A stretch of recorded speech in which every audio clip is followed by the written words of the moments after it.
Furqat tumanidagi Kimsanobod qishlog'ida joylashgan 32 umumiy o'rta ta'lim maktabi 2024-yilda qurilib, foydalanishga topshirilgan. 340 o'ringa mo'ljallangan ta'lim muassasasida ayni paytda 182 nafar o'quvchi tahsil olmoqda. Maktabda iste'molchilar huquqlarini himoya qilish jamiyatlari federatsiyasi hududiy birlashmasi hamda mutasaddi tashkilotlar hamkorligida jamoatchilik nazorati o'rganishlari olib borildi.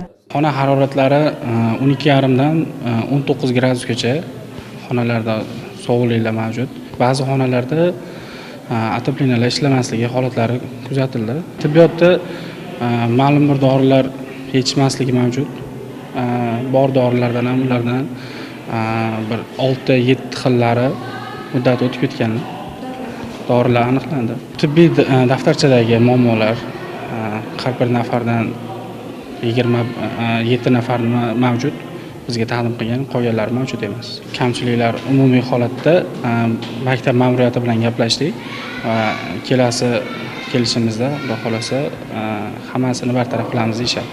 Mazkur holat tizimga mas'ul bo'lgan davlat xususiy sherikchilik tashkiloti tomonidan yetarli darajada ish olib borilmayotgani bilan izohlandi. O'sha o'rnatilgan batareya qozonlar quruvchi tomonidan qo'yib ketilgan. Endi hozir bu yangi TXSH tashkilotiga o'tgani uchun bular ham shug'ullanyapti. Mana kerakli tavsiyalarni oldik. Bu kamchiliklar, muammolarni tez kunda bartaraf qilamiz tez orada.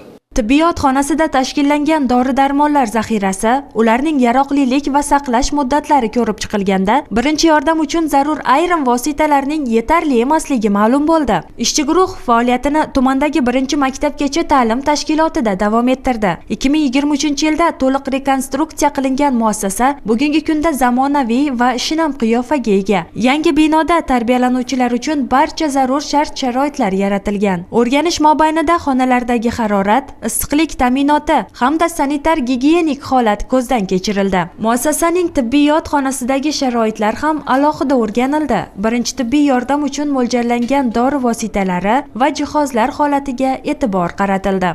Bog'cha umumiy holati yaxshi, qoniqarli. Yangi ta'mirdan chiqqan ekan. Bu tarbiyalanuvchiga yaratilgan shart-sharoitlar yaxshi, qoniqarli hammasi. Iste'molchilarga ko'rsatilayotgan xizmat sifatlari qoniqarli.